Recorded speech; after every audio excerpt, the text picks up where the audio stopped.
What is good, Spuds? This is the Needless Potato Podcast. I'm Jesse Whitedeer. How's everybody doing out there? How's your Friday going? Hopefully it's going well. Our special guests today are the power trio known as Devil Theory, all the way from Oklahoma City, Oklahoma. Give them a round of applause, everybody. We sit down and we talk about their music, how they got started, members, their search for a new bassist, their album Dissension, which is available on Spotify, Google Play, Apple Music, all that good stuff. So definitely go check that out. But yeah, so we sit down and we just kind of shoot the bull, if you will. So once again, thank you so much for joining me. Have a great Friday, and this is Devil Theory. Raise hell, praise Dale. Praise This is Jesse Whitedeer with the Needless Potatoes Podcast, and I'm here at Patrick's house. And Patrick is the guitarist, right? Yes, that's correct. Guitarist for Devil Theory, and we got Chris Stokes What's and up? And Emery here as well. Hello. You gotta speak up a little bit. Hello. There you go. So He said speak up, not speak low. you gotta bring the Hello. mic up a little bit. Oh man, there you are. Yeah. How you guys doing though? Doing all right. Living the life, living the dream. Okay. What is the dream? Man, that's a good question. Oh man, yeah, that's a big question. Yeah, Maybe the biggest question. could be. Man, we're just jamming, working on songs, kind of working towards our future, you Okay. could say. On American Idol? Yeah, actually. Okay. We're all auditioning. I haven't told you guys yet, but that's what's going on. All right then. yeah. Praise hell, praise Dale. Is that show still on? Yeah, it's on. Oh, wow. ABC or something. Yeah, it's on its like 14th season or something. That's it. I mean, I don't. I figured it'd You be sound Oh, out. mad wow. about it, like you're flexing on them. No, just Do can't believe better, people are American still Idol. watching that in 14 older seasons than later. Oof. Yeah, spooky. But anyways, so Devil Theory, where does that name come from? You want me to go? Oh. I'm looking at you. Like, Go, what? go for it, Chris.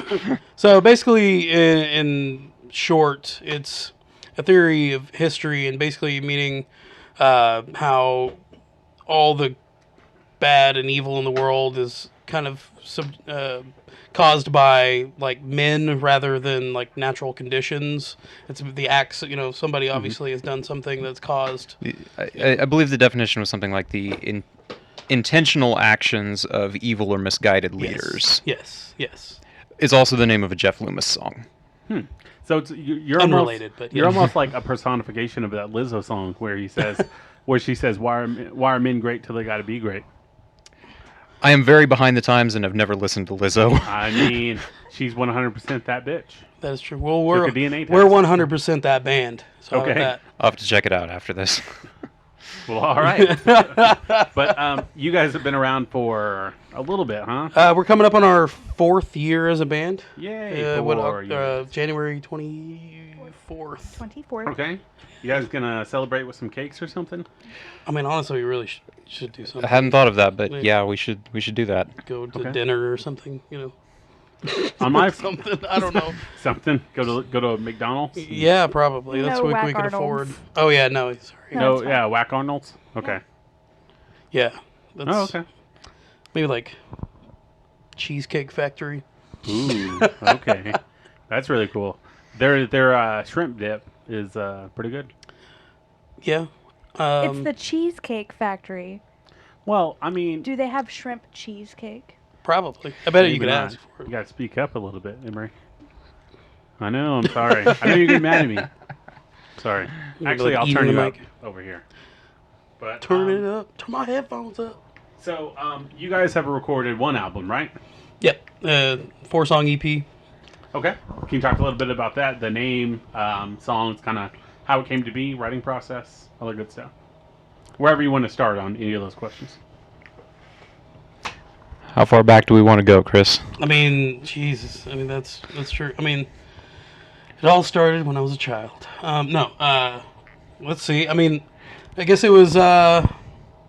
When the band formed, when you and I talked about, hey, we should form a band. Yeah, we had this kind of dumb in retrospect idea kind of fun but kind of dumb idea of you had the band name Casino Witch, Yeah.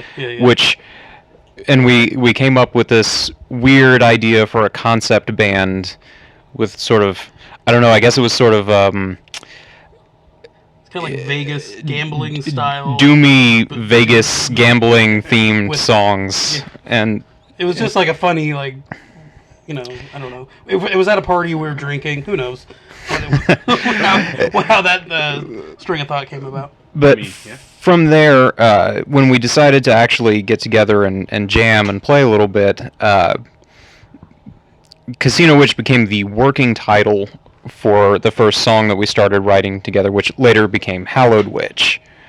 And it was just messing around, coming up with some ideas, throwing out riffs here and there, and the song started to come together.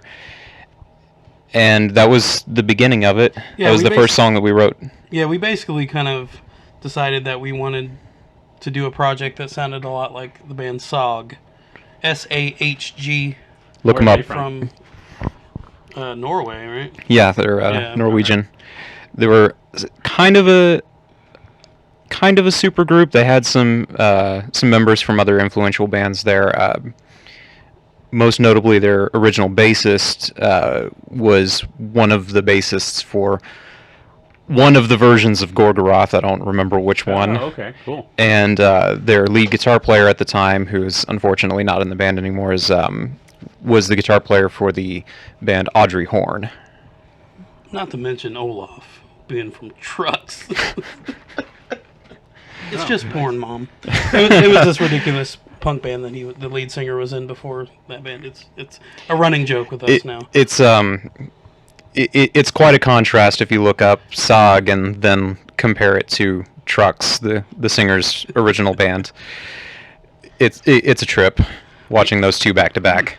Yeah, so basically we kind of had this idea, we wanted to kind of, I don't know, they're sort of like the archetype or something of the band to some degree, and then... Yeah, they're a very European style of doom metal, less just Black Sabbath ripoff, and they definitely have a little bit of that sort of Norwegian like black metal tinge to it, while still being a primarily melodic hard rock heavy metal type band. Yeah, absolutely.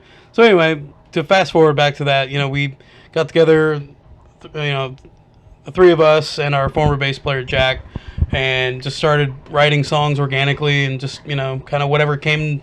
We didn't really have necessarily like a real direction other than, kind of our mutual influences, kind of like, hey, we like these sounds. And it was all primarily like Norwegian and Swedish metal, like black metal. Oh, the influence comes from all over the place. I guess pretty. Well, For all three of us, it's pretty diverse, even just between the three of us. Oh, quite a bit. Well, let's go around and introduce ourselves. I meant to do that at the beginning, but then Oh yeah. kind of fuck it up. But start with you, Patrick. Hi, I'm Patrick Swinney, and I am the guitar player. Chris Stokes here, lead vocals. I'm Emery D, and I play the drums. Question mark. I wasn't. She's like, what do I do again? I don't talk loud enough, and I play the drums. That's why You're I talking play, loud now. That's why I play the drums. She talks plenty loud during practice. I just scream during practice. Typically, yeah. Okay, but this is kind of going back to that album. It looks like it's Dissension. Yes. And just kind of running through here, you got Hallow Witch, you got Beneath the Tide, Reverie, and No Peace of Mind. Can you kind of just go through, maybe not each of those, but go through some of the more favorite ones that you like to play off that EP? Like, what's one that when you guys play a show, someone's like, hey, play that song? I definitely feel that Hallowed Witch is the most well known because we shot it was the first one we released, and we shot a music video for it. But I mean, they're all fun, and we've talked to lots of people, and it seems like you ask 4 different people what their favorite song is, they give you 4 different answers. Yeah. Out of the 4 possible answers. What's your favorite? My favorite one is No Peace of Mind. And why is that? At the risk of sounding a little bit conceited, it's because I have a 1.5 minute long guitar solo in it. You gotta flex sometime, man. Hallowed Witches was great, but I feel like I got a little bit tired of that one for how much we've played it. It's the very first And it song was the we very ever wrote. first song we Yeah. wrote. It's the Like first you song guys I wrote- ever wrote. You guys wrote together? Yeah. Yes. Okay. The first song that we wrote as a band. Beneath the Tide was kind of assembled from older riffs that I had written before this band and some new stuff as well. And it's good, but that song's always felt a little disjointed to me in comparison to the other ones. So it's fun, and a lot of people love it, and it's fun to play, but it's not my favorite. Okay. No Peace of Mind, I was just really proud of how cohesively that came together. It has, the ending of the song is drastically different from how it begins, but it flows, the different parts flow into each other very naturally. And Okay. I was just very proud of that when it was all done, written, recorded. Oh, very cool. What about you, Chris? Man, it's tough. I mean, it's kind of like trying to pick your favorite child, in a way. You don't have a favorite child? I mean, we'll talk about that after the podcast. But I was my mom's favorite. yeah. I'm my mom's favorite. Sorry, Austin. That's my brother. Anyway, basically, I don't know. I feel like I love them all for different reasons. In terms of just like from a performance aspect, they're all fun. I don't know, man. Like I kind of agree with Patrick. Like No Peace of Mind, I think that was probably the first song that I could think of. Maybe Reverie. That those two were. It was like, okay, we're kind of falling into what we know, like what we like to do or want to do. Yeah, I mean I don't know, that's tough. Like I said, I love, and then of course, like the material that we haven't written. It's like you add that, and then it's like I don't even know. That's a whole other ballpark with that one. And just finishing up, Emery. What about yours? Oh, Reverie is my favorite track. That was the third song that we wrote, and it was the first song it was my third song to ever write, and it was when I started to kind of experiment a little, so I have some nostalgia with writing that song and the beat to that. So, and I just really like it overall. I like the lyrics and what it's about, and it's relatable. It's a beautiful song. What's the subject matter of it? Just spiraling into your insanity and killing yourself. Okay. It's happy stuff. Pretty well, like it's not very well known. When we initially pieced this album together, when I say pieced, like it was. I mean, we had these 4 songs, and I sort of kind of found a common theme lyrically with all 4 of the songs, and so it's sort of like a loose concept album in a way. Although technically it's like in reverse of how the lyrics play out. It's like if you were to go back in time. It's mainly just the crazy things that I think of in my head that is like sculpted this into a quote unquote concept album. Speaking specifically on Reverie, that basically is chronicling like someone's kind of descent into madness and acceptance of death, and basically just longing for a pain-free existence.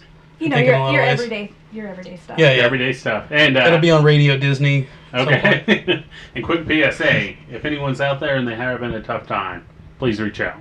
Absolutely. Definitely. But okay. So I'd love to hear a Kids Bop version of that song. who bought? I wouldn't. Maybe I don't know. We can make it happen.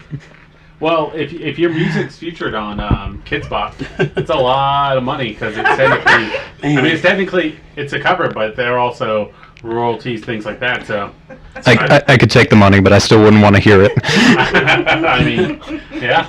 No, that's like Bruce Dickinson. He always has reservations about covers, but the band Swan has an excellent cover of "Number of the Beast," which it's a more stripped down acoustic version of it. and it was actually the theme when The Innocent Man played. So check out The Innocent Man on Facebook. It's about my hometown, about two sets of men being wrongfully accused of murder, which is nothing new. So, you know.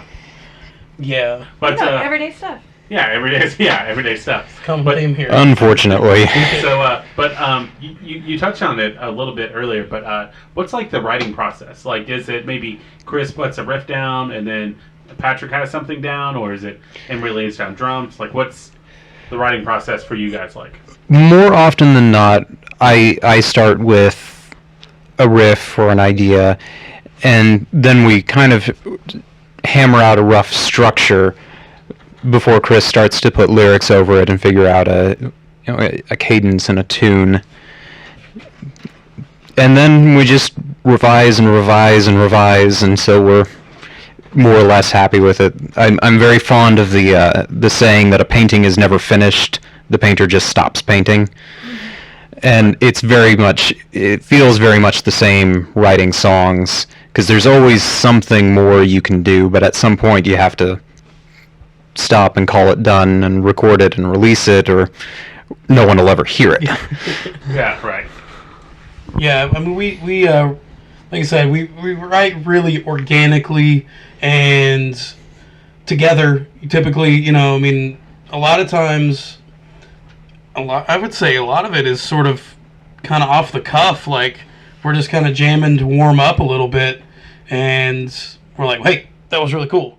Like, did anybody record that, or do you remember what you played there? And you know, that's kind of usually where it starts. Or, you know, I mean, we've had like House of Gold, for example, come in with like an idea. Like, I was listening to a lot of The Sword, and I was just like, hey, Cool. yeah, they're one of our big influences. But it was just like, man, I would love to write a song like this, and kind of gave him just a really rough idea of what I was talking about, and kind of played the song, and we're like, let's just jam on it, and let's just see what we can come up with. 'Cause you hadn't even shown up, or you weren't even going to be there, Emery, right? Or something.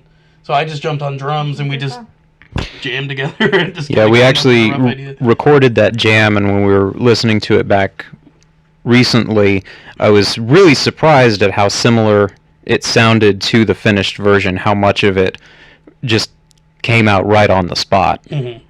Yeah, it definitely stuck for sure. But yeah, so it's really, like you said, organic. We all jam together. We all kind of air our opinions and everything about it in the moment, and just kind of talk about like what we like and don't like. And I sit You know. around while the guitars wank. Okay. That's fair. But can we go into a little bit about like how this version of Devil Theory met? Like how you guys all came to be? Because Emery, you were in Cutthroat Queens, right? Are you? The band that shall not be named. Yeah, that Excuse is- you, sir. Sorry. Excuse you. Whoa, Well, I seen you The guys at Cutthroat Jeans. Cutthroat Jeans. Yeah. Yeah. So I seen you guys at what was it? The Railhead in Lawton. What? Which band? Well, the The band that won't be named. Okay. Oh, you saw us play? I did. Oh, yeah. that's stellar. Which time? We were there a few times. I think I don't remember What? who else was there, but you guys did a cover of "Animal I Become," Of course we did. and that was wow. I like that song. I like that band actually. Hey, so. you know what? I do too. I discovered that's 3 Days Grace, right? Yes, ma'am. I discovered them embedded into some lyric website in like 2002, and was like, "What's this?" And anyway, I've been into them since then. But Well, they're an awesome band. I've actually I- seen them I did live that twice, pretty much even though I'm not really a fan. they were like, "Hey, can you play that song?" I was like, Condolences. "Sure, okay." Pretty straightforward beat, but Okay. I dig it. It's Yeah, got a well, good riff. If it wasn't for them, I would definitely not be with these guys. So I'm very grateful for that experience. Oh, very cool. Yeah, it's. I picked up Styx just over 4 years ago, and basically within the first 3 months was playing shows with them, the first band, and they basically asked me to join their band after I'd been playing drums for like 5 hours of my life. So no one else would have given me a chance to be in their band, and so went with it. And then when that dissolved abruptly, I was contacted by Jack, the Devil Theory's original bassist, who was with Zero Theist with Chris Stokes here, and he said they were looking for a drummer and if I would like to play metal music. And I said, I have been playing drums for 5 months. Sure, why not? Let's do this. And we've been together ever since. Isn't that sweet? But Yeah. Go ahead, Chris. You going to say something? Oh, Go ahead. Yeah, I mean... It's going to be the same story no matter who tells it. Yeah. Well, I mean, if you want to go way back, Patrick and I have known each other since, what? 2005, maybe? I think, yeah, Okay. 2005. Playing in different bands, or... I mean, me in different bands, you and... Us separately, playing in our own separate bands. Yeah. Because we knew each other in high school. That was kind of years later when we decided to start this band. There was very much a moment of, why haven't we been in a band together before? I mean, that's the truth, honestly. Since we've known each other for however many years now. A decade now, yeah. Oh, very cool. So yeah, it was one of those we'd always played shows together, with your other bands and other stuff, bands, and I know, speaking personally, Patrick would come through and save the day with gear and stuff. Like our PA went out, years ago, and he's like, "Hey, you can borrow this if you want," and just we supported each other greatly, shared members a few times. That sounds Yeah. a little I was sexual. about to say, oh my. All right. Different I kind mean, of hey, podcast. no, Everyday stuff. yeah, everyday stuff. That's right. That's the name of this podcast is Everyday Stuff. Yeah, This I episode. have to rename it. Yeah. But yeah, so basically, like I said, once we joined and we up together, and then Van Emery and like she said, Jack Warren, our first bass player, was in my previous band, Zero Theist, and we just sort of migrated into a new project together. So yeah, basically, in short, that's how all of us. So you went from Zero Theist to Devil Theory. Yes. Correct. Okay. Yes. Indeed. Is your next band going to be Ghost Hypothesis? We actually, there's a running joke with a friend of mine that it's Angel Hypothesis. Oh, okay. So yeah, That's that close. was- yeah, good. It's good. If I would have It's got it right, you'd have had to give me a prize or something. good. Yeah, Maybe I was stalking you. I don't know. That's. You can have some more fruit snacks. Yeah, you got some free snacks. Yeah, thanks. Yeah, by the way, this podcast is sponsored by Welch's Fruit Snacks. So shout out to those guys. Please, Thanks, please. Welch's. Yeah, thanks, Welch's. You supplemented our hunger. Please give us money. But so you guys are banned for a few years, and I know you've played Sessions down there in Ada. Rest in peace, Sessions. Shout outs to Casey. And what are some of the other venues over the years that you guys have played? Like maybe more favorite venues. As a band, as this band. Yeah, just as a band, this band and maybe old bands. Well, Sessions was a lot of fun. That was a lot of that. fun. I mean, that was. And that was with Crowbone.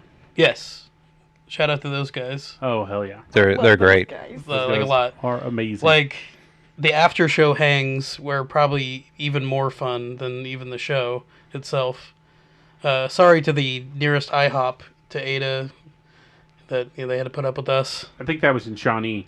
Yeah, it was in Shawnee. That's right. Yeah, Yeah. that's I think that is the closest IHOP to there is. I think. Yeah. Because remember, we're like, hey, let's all go. I would get have some been food. nothing but respectful, so don't look at me. Oh no. I mean, it was the Crowbone guys. Oh, Sorry. Yeah, Oh yeah, Play they're for- animals. They didn't do anything that bad. No, I'm just kidding.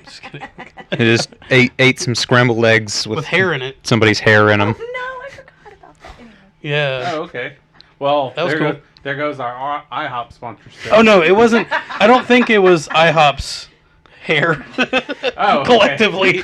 Oh, Pretty sure it was- This one's I think straight it was somebody's beard hair who was at the table. Yes. yes. okay. All right. Interesting. Yeah. Anyway, boy, that got off track. We're telling Crowbone's story for Yeah. them. Yes. Exactly. Yeah. I mean, we've had good and bad experiences around. here, as a band. The I mean, venues that we've played. I mean, 89th Street, of course. 89th Street's always great in Oklahoma City. The Railhead in Lawton is always fun. Shout out to Miss K. Enid was a blast at what was it? 1927. Yes, 1927 events and That was a good year. venue. That was a blast. And a good venue. Well, the Department of Redundancy department. No, yeah, man, and we've had a lot of fun. I think more so it's just like the people, and especially if it's somebody who treats us or any of the bands good, we're cool with them, man. Oh, very sure. But we always Oh, sure. like to. Oh yeah, we like to kind of spread out and try different places, and we'll play just about anywhere Share with members. anybody. So Oh, okay. You don't want to go down that rabbit hole. well, maybe not anybody, but yeah, right.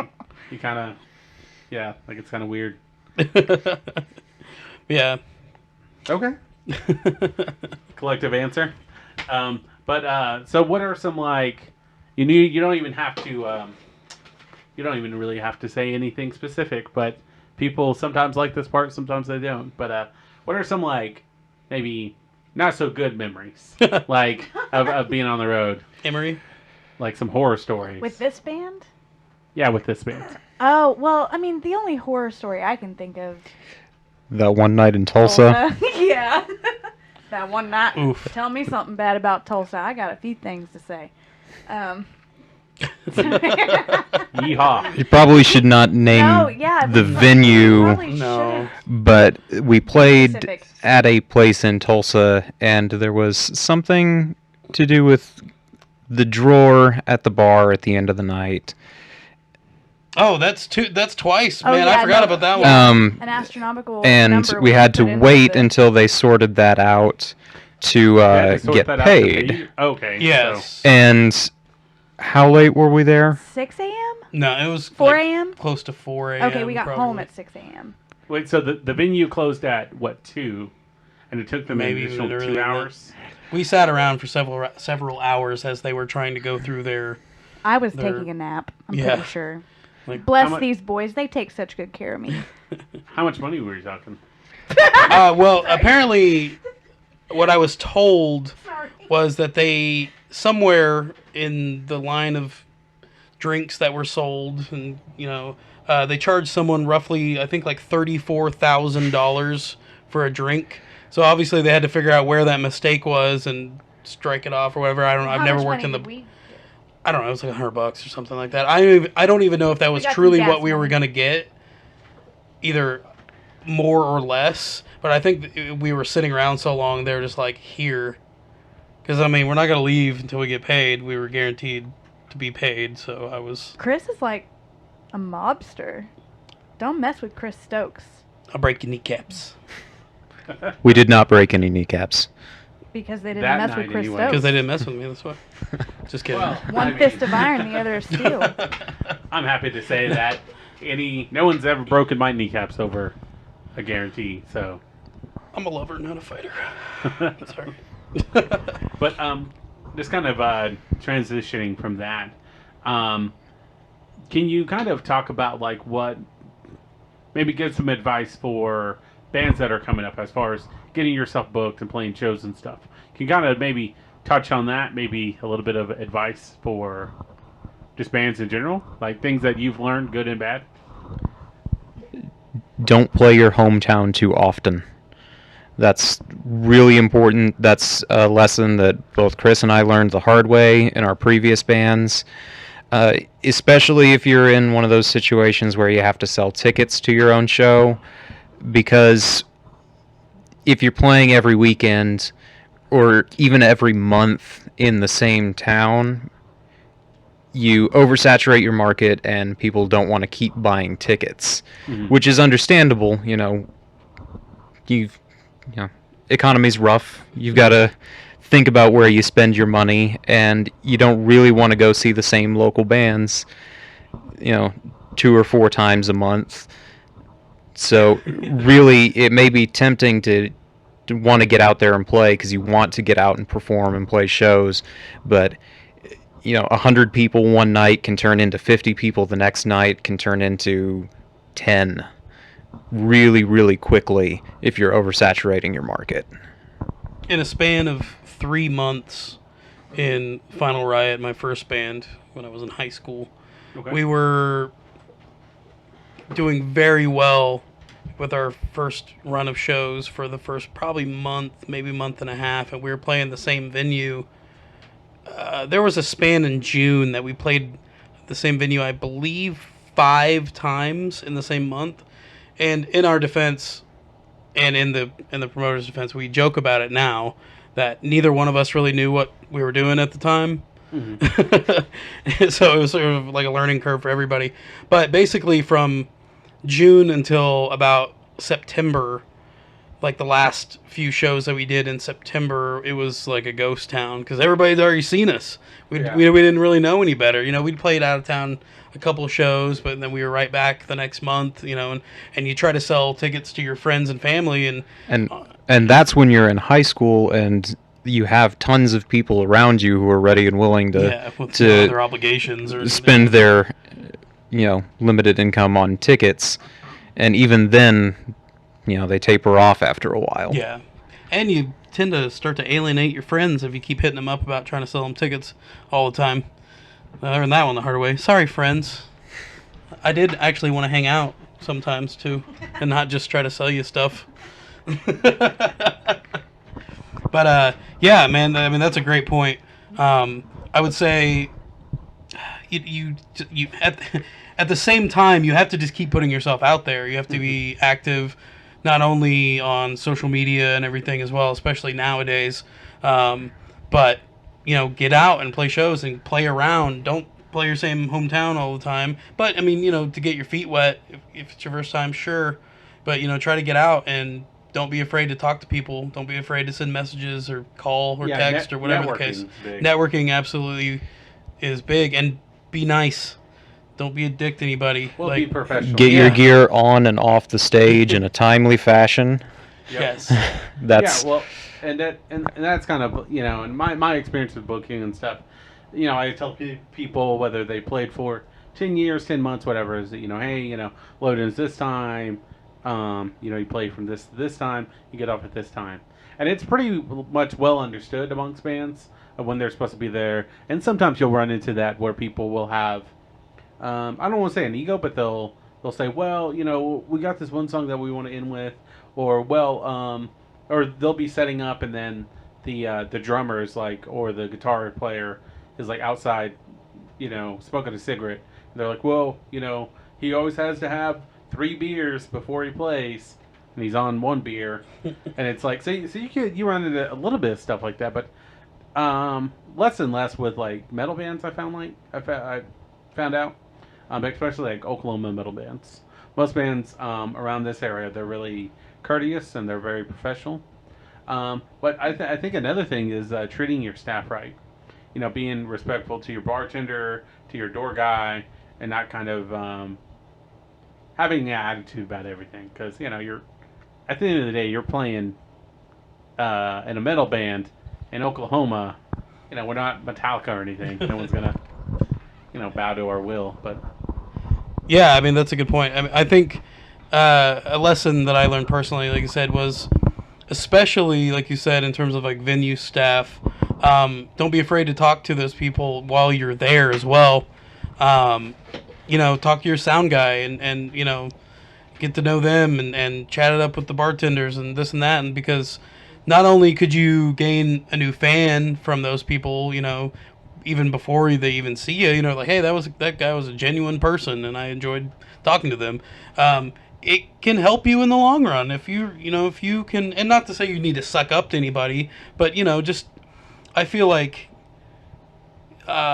just being personable and not kind of sectioning yourself off in a venue and hiding behind the merch booth or whatever the case. You get out and mingle and talk to people, and it can only benefit you. Like I said, as long as you're not a jerk. For sure. Can you maybe talk about a time that you seen a band or you seen a performer, maybe individually or maybe as a group, that you've seen somebody and you went up to them, and then they were just kind of maybe off-putting, or they're a little bit rude, or because an example that I give is I think this band was called Mirror Image or Mirror something, but they were from Puerto Rico, and they played I think the 89th Street when it was the conservatory.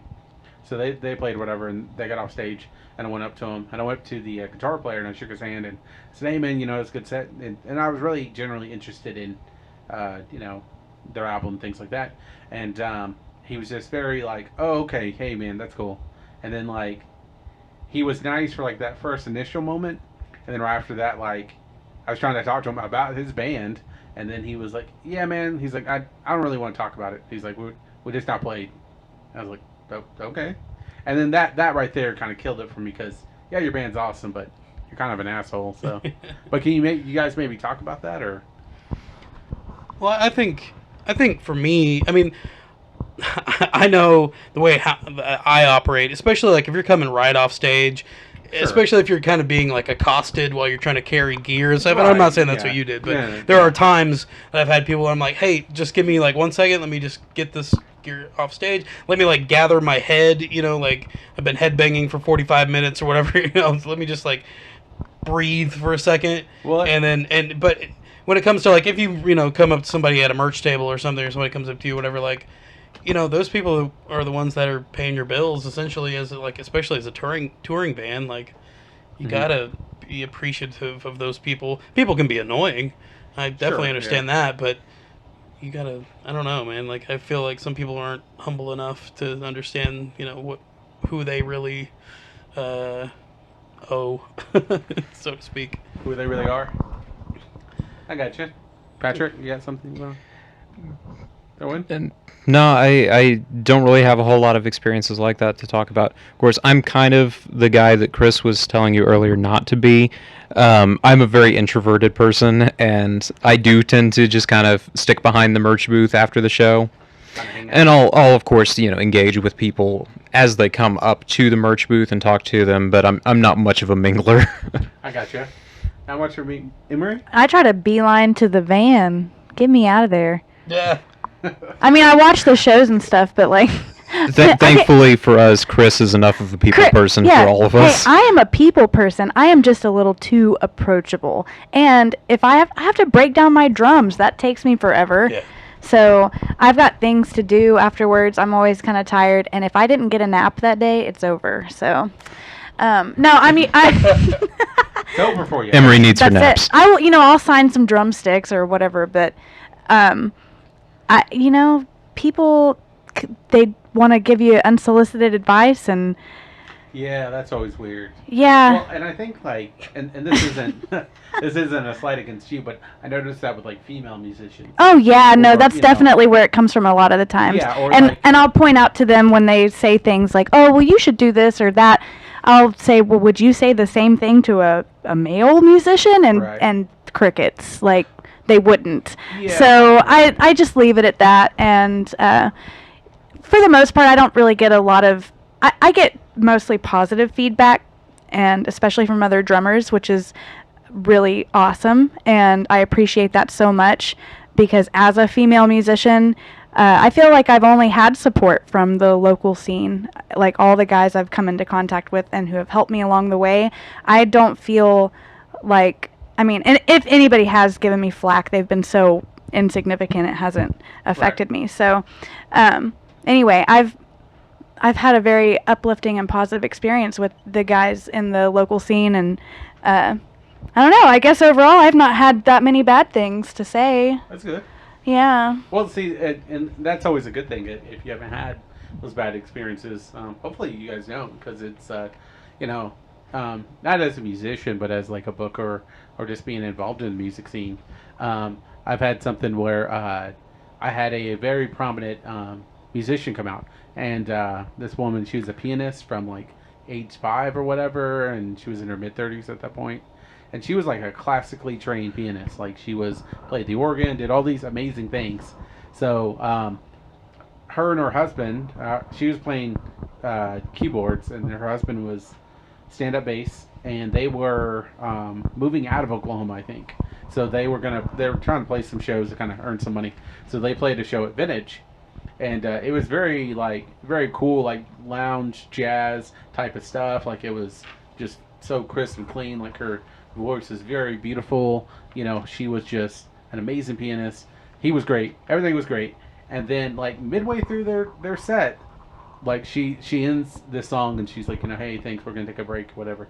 And then some dude came up and was like, yeah, so like I play music and like you know, like yeah, you're good, but like whenever you play it this part, try to play it this part because like the way you played it didn't really sound didn't really match his bass. But it was like really rudimentary, like crude type of advice. Like it was almost like, hey, you're playing the wrong key, or you're playing, you know, I think, my personal opinion, this would sound better. And she was like, what, who the fuck? Like, what are you, why are you talking to me? Like, because he was, you know, being really rude about it. And then he was like, yeah, he's like, but hey, at least I didn't tell you to play Freebird. Ha ha ha ha. And like, How original. yeah, or you get that, or, and kind of going back to the comment I made earlier is I think as if you I've noticed with a lot of like female musicians or a lot of like singer songwriters, people always want to come up and like give them advice, or they want to say things like, hey, you'd be better if you had a full band with you, or you know, yeah, or yeah, like that was cool, but like I like rock, like I like Metallica. I feel like nothing against Metallica, but I feel like that's the one band that people latch onto is they're like, yeah, but you know, I like Metallica, and or maybe it's just Metallica fans, I don't know, but Chris. yeah, I'm sorry, buddy. I mean, I'm not that guy, but I love Metallica.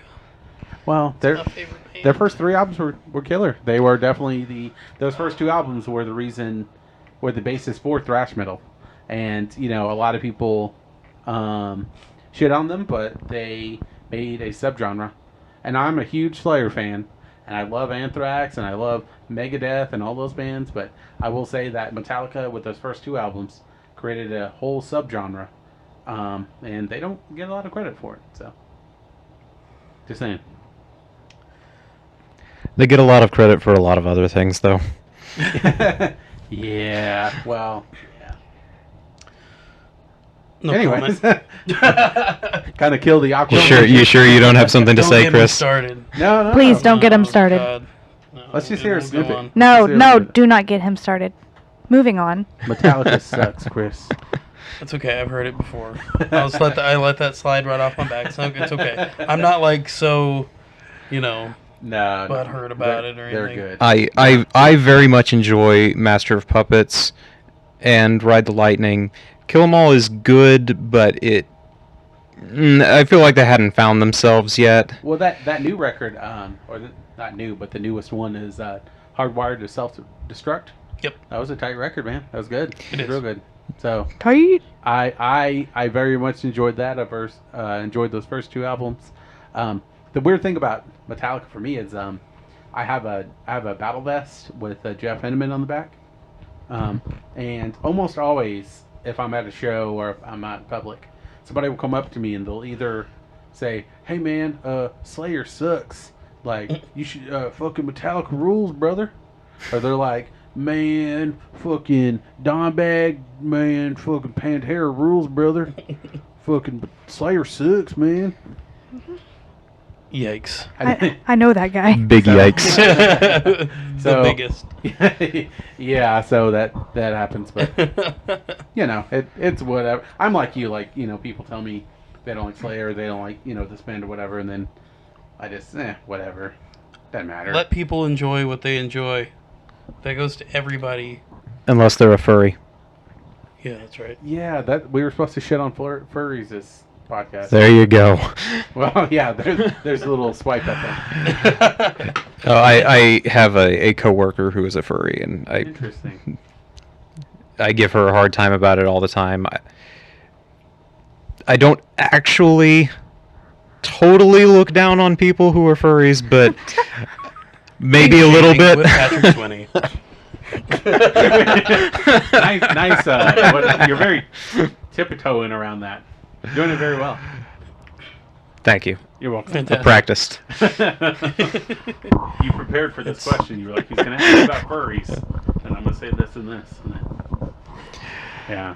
Sorry to interrupt. No, I'm very much a part of the broader community. like geek culture, and furries are adjacent to that, but How's it still feel- got to give them a hard time. How does it feel to be furry adjacent?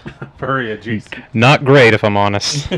I'll say this. I've met a lot of interesting subgenres of people.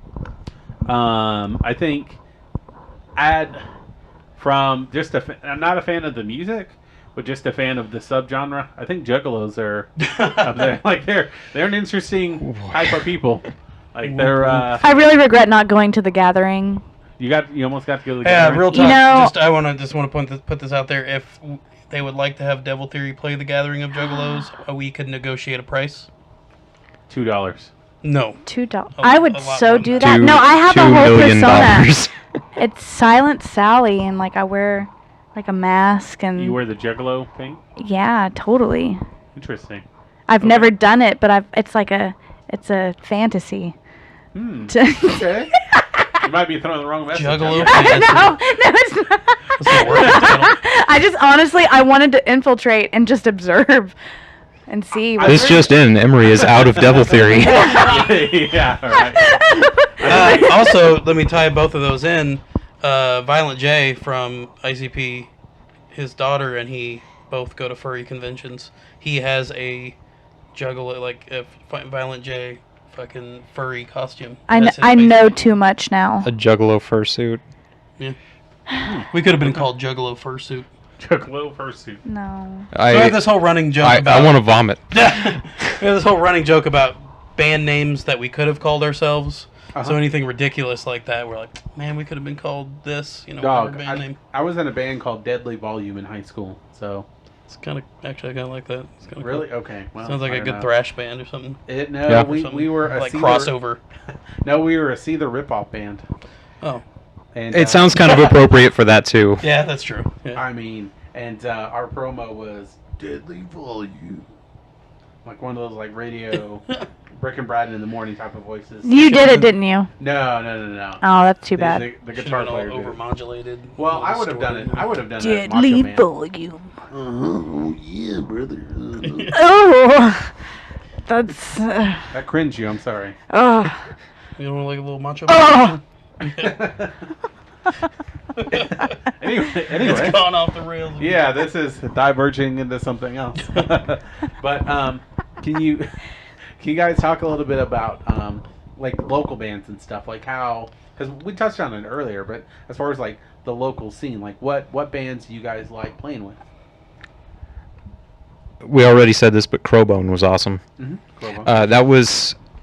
I don't remember if I had listened to them before the session show or not, but that was great. That was one of the best local acts I've seen in quite a You guys while. hadn't played with them before that. We had No, not. Never. Oh well, you're welcome. Yeah, man. Appreciate No. that. That was very much up my alley, Yeah. and yeah, that guitar tone was Dude. godlike. Okay, yeah. Mikey is a goddamn maniac. He is the man. Tone is my everything. But it's like it's both. It was bass tone and guitar tone. The way it meshed together. Oh, the for vocal. sure. I mean, like it was the full package. So like I think we all became big fans, like right then and there. So shout out to those guys again Hell yeah. for like the second time. And, At least, yeah. At least the second This time. is a Crowbone appreciation podcast. Yeah. That's what I told you guys. they deserve it. Yeah. I mean, the other I don't know other bands. Apart from like- that, I was gonna say they're pretty far from a metal band, but Noisebleed Sound, they're not around anymore, and I'm still sad about that to this day. They were a really great band that Chris introduced me to. Shout out to Parker. What up, dude? What's his new Octave band? Jaw. Pattern? Bring Octave Jaw back. Oh man, those Come guys- back, those guys are Octave great. Jaw. I love you.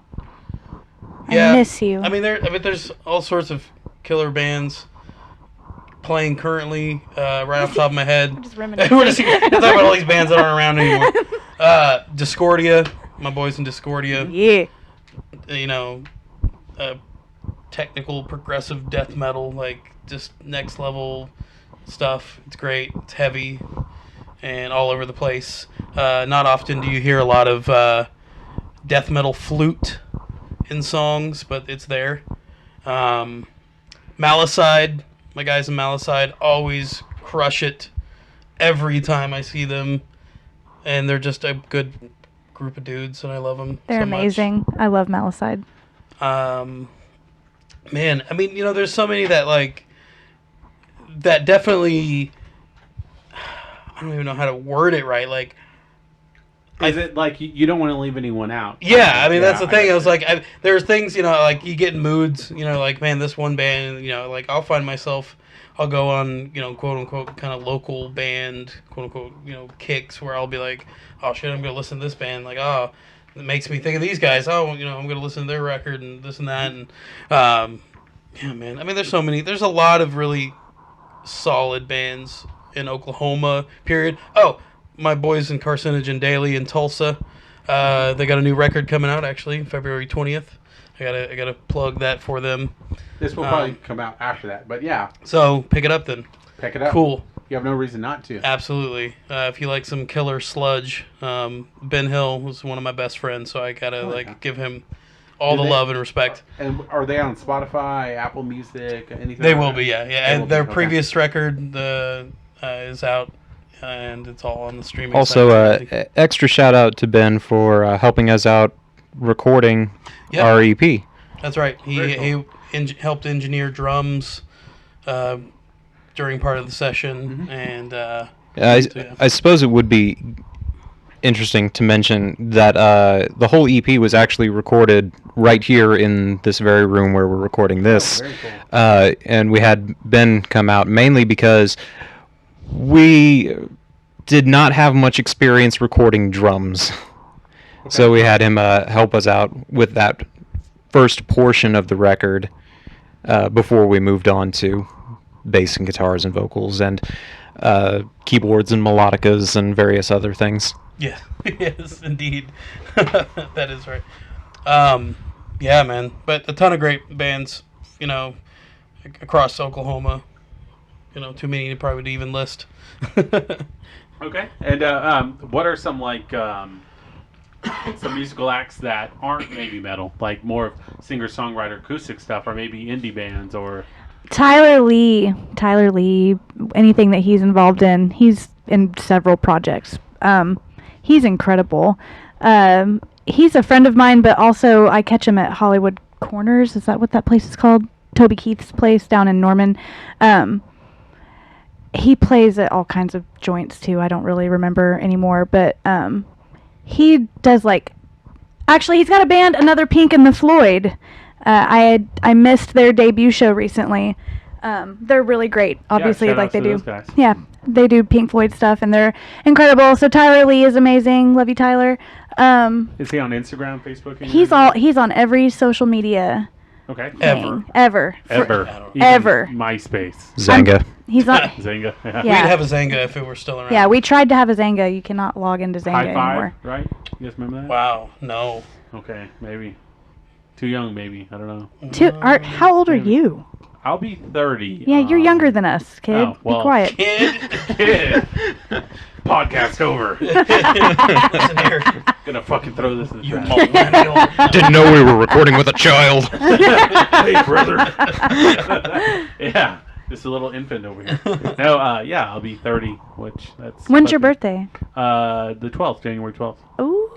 Wait, like this coming? Oh, Yeah. Oh, that's right. It's in All 2 right, so you're older days. than me. Yeah. From now. No, his birthday's not till next January 12th. I had to think about what day it was. I was like, wait a minute. Well, We're recording on the 10th, but this won't Yeah. come out until a little bit afterwards. so Well, you happy early will have birthday. transcended Yeah. into your 30s by I then. would be a 30-year-old man by the time this comes out. Well done. Yep, just a feeble... It's not all it's cracked up to be. I know. I'm a 30-year-old man. Okay. Yeah. I'm a 31-year-old man. Ooh. Top that. I will get there in May anyway. Okay. But Chris, you got any non-metal acts? Like what Patrick said, former band Noisebleed Sound was probably right on the top of my list for locally. Like I said, my buddy Parker, he has a new band, and I'm sorry if I'm pronouncing it wrong. I think it's Pabu or Pabu or something. Pabu. He's got a new band out right now. Man, I'm trying to think of who else. Is that another one of those things you don't want to forget anybody? It's I mean, you put me on the spot. I'm sorry, I should have done my homework. That's all right. It's one of those like. Well, I'm sure I can think of something. Next time I'll email you the questions. Yes. Yeah, if we could have some notice ahead of time. Some prompts. Some prompts. Yeah. No. Yeah, man. I mean, there's a lot of great talent locally, and I've seen a lot, especially working in TV. When you have acts and stuff come in the studio and perform and everything, like that's something that I've seen a lot of cool bands come through and play, and so yeah, because you're on Fox 25. Fox 25. Yeah.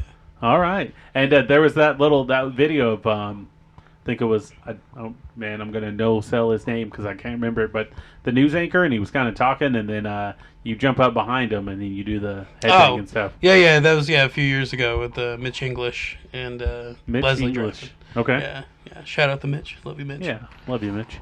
He's no Gary England, but honestly, he's way cooler than Gary England. what? Okay. I will put that out there.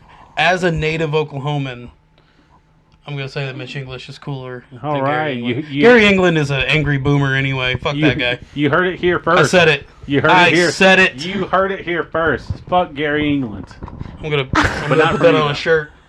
Well, Gary England, I still love you. Please don't get us. I don't watch the local news, and I have no idea who these people Well, are. Gary England was a meteorologist. Gary England I know the controlled name. weather for several years. He was God. He controlled was the weather god. Oh, okay. Not so much anymore. Now he just tweets racist shit Oh well, fuck him or then. something. I don't know. A lot of ignorant bullshit. That's not cool. I don't know. Look it up. He actually I would rather Google it. not, Look it up.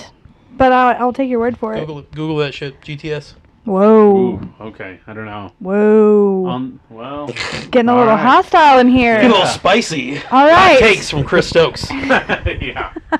Every week I'm going to call you, and you're going to do the intro for one of these podcasts. Hey, that's Just fine. hot takes from Chris Stokes. By all means, man. I'm down. I need And then it's a just- side gig. Okay. I can't pay you, but like. That's fine. Oh, okay. I'll do it for He exposure. just needs more to do. Okay. That's how I pay my rent and exposure. Exposure. Yeah, right. Play the show for us, but you'll get exposure. Yeah, And we'll share your band page on Facebook. exactly. So. Cool. That's how it always works. Neat. Yeah. And then you that's conveniently never see a link. Okay, so we'll end with this, but like there needs to be a class somewhere of how to create a proper Facebook event, and we'll touch on this. You actually do graphic design, right? Mhm. Yes. Can you touch a little bit about that? Kind of wrapping up here. In terms of like graphic design or like the Facebook event stuff, or Well, just those things. Like what is like what is some advice for that aspect, like the Facebook, the flyers? Because in the first episode, episode 1 with DJ Bryant, check it out.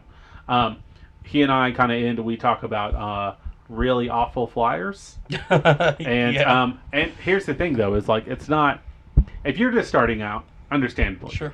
because if anything you do, whether it's music, whatever, you're not going to be as good as you think you're going to be. But it doesn't mean anything if you take some helpful advice, or if you Google it, or you just kind of research and stuff. Like I'm an aspiring graphic artist myself, and I tried to because I've sent you some stuff, and I've said, hey, what do you think about this, and try to take advice very well. But I understand that, but I also understand if you just keep making the same flyers, or you keep making the same mistakes, and then someone says, hey man, maybe you should change this, and then you get angry with them because that's happened before. But yeah, sorry to kind of steal your thunder. No, you're good. Yeah, but can you kind of touch on the importance of a good flyer and a good Facebook event? Well, I will say, I mean, I've seen many, bad flyers in my day, and I'm no expert. I'm not all certified and everything in the art of graphic design by any means. Self-taught from age 14 or something, you know. But they're good, Got like though. got like version Photoshop version like 7 or something bootleg, and kind of just taught myself how to do it. But a lot of the things like that I see, it's kind of it's frustrating because you're like, you know, you've seen good flyers, right? And then you think, you know what, I'm just gonna slap this like papyrus font on this, you know, this image of this dragon or something like that. And like, that's cool when it's completely, you know, like you can't read it and it's just jumbled and you're not sure where the date is. And, you know, especially with bands, and I know myself, I was very big about this. I mean, I still am now, but especially like in my previous band in Zerotheus, where people would make flyers for shows we were on and not use our logo. I'm like, that's our brand. Like, yeah, sure, it's our name, but like when you have the opportunity to use our logo and other bands, like, why not? Like, that's how these bands are recognized. Yeah, I mean, it gets the point across, I guess. But so I would remake flyers all the time so they would be actually legible and you can actually see the date and how much it costs to get in and everything like that. So having clear, concise, and eye-catching flyers are important, not only for the event as a whole, but especially for your own band. Like, you want to be noticed, you want to have people see your name and your logo and recognize that. That's all brand awareness. And basically, you know, that it combined with Facebook events, it's the same thing. Make sure you have all the info on there. Make sure you have the address and when it starts and how much it's you know, costs to get in, and like, make it easy for people, because people are not going to try that hard to find the info, and they're just not going to go to your event. If you have to closely examine the flyer to determine who's playing and when it is and where it is, you've made a bad flyer. Well, yeah. I mean, like anything, it should be easy. It should be legible. Who, what, where, when, where, and why should be it. You know, where you're playing, what time you're playing, and how much it is, and what bands are playing. That's all. You know, seems relatively simple, but You would think. yeah, unfortunately, it's yeah. But okay. Is there anything that you guys want to plug, or anything that you guys want to kind of end with? Man, I think just thanks for having us on, man. Like, we appreciate it. For sure. Yeah, thanks for doing it. I know it took a little bit of finagling, but we finally got on here. So Had to pencil all this yeah, I out. had to pencil you in. Yeah, Despite so- the inclement weather, in fact. yeah, despite the looming tornadoes, I These made it here. Snow-nados. Yeah. So, but yeah. And you guys are on what, Instagram, Facebook? Instagram, Facebook, Twitter, music videos on YouTube, Spotify, Apple Music, everything which way, you know, it's all there. Check us out. Yep. It's all Devil Theory band. Devil, and then Dissension is the name of the EP. Yes. Yep, Yes. and definitely check those out. And when do you forecast that you guys will be back to doing some shows? Just kind of after. Well, hopefully, if we're gonna really be really hopeful, spring, Okay. really hopeful, All right. get back out. So we'll see. Stay tuned. Yeah. Stay tuned. And We don't want to jinx it by putting too specific okay. of a I time gotcha. frame on it. well, maybe that was a bad question to ask. We'll let that part out. But no. But yeah, thanks again for doing this, and to all you guys that are listening, definitely check out this podcast on Spotify, Apple Music. Well, not Apple. Spotify. Can't talk. Spotacook. Spotify. Yeah, Spotify. Well, that dwells into what we were talking about Some earlier. Yeah. podcast talk. Yeah, that was. Tune in for the Needless Potato After Dark. Yeah. Tune in for Freudian slip. Yeah. Yeah, that was like the Cinemax version of this podcast. No, Spotify, Google Play Music, our Google Play Podcast, Anchor. We're on Anchor. Hit that donation tab if you want to check out, support this podcast at Chink. And is there a place people can go to buy merch and kind of support you guys that way? Yeah, deviltheorymerch.bigcartel.com, or you just go to our Facebook. That's probably the easiest right now. We're in the process of revamping our online store. I got you. now, Who does, real quick, who does the merch for you guys? Who designed all that? Well, that would be, wow. I feel awful that I've drawn a blank on the dude's name all of a sudden. Oh. We Something puss. Um, oh, Rectopus. Rectopus. That yeah. merch is not actually available Not yet, but it's available coming yet. soon. Oh, We okay. have some new merch coming out. Basically, right now, the stuff that's available, I did. But Very cool. got some new stuff coming out, so stay tuned for that. Like I said, it's a whole revamp of online store and everything, sort of in a rebuild mode right now. So, Hell yeah. But yeah. Otherwise, check out the records on Bandcamp and all the online stores as well. And it's called Dissension. Check it out on the Spotify, and check us out on Spotify and YouTube and Google Music, and then Anchor. Hit that support tab. And thanks again, guys, for listening. And once again, I have been Jesse Whitedeer of the Needless Potatoes podcast. And you guys have been Devil Devil Theory. Devil Theory. Check them out, and you guys stay safe.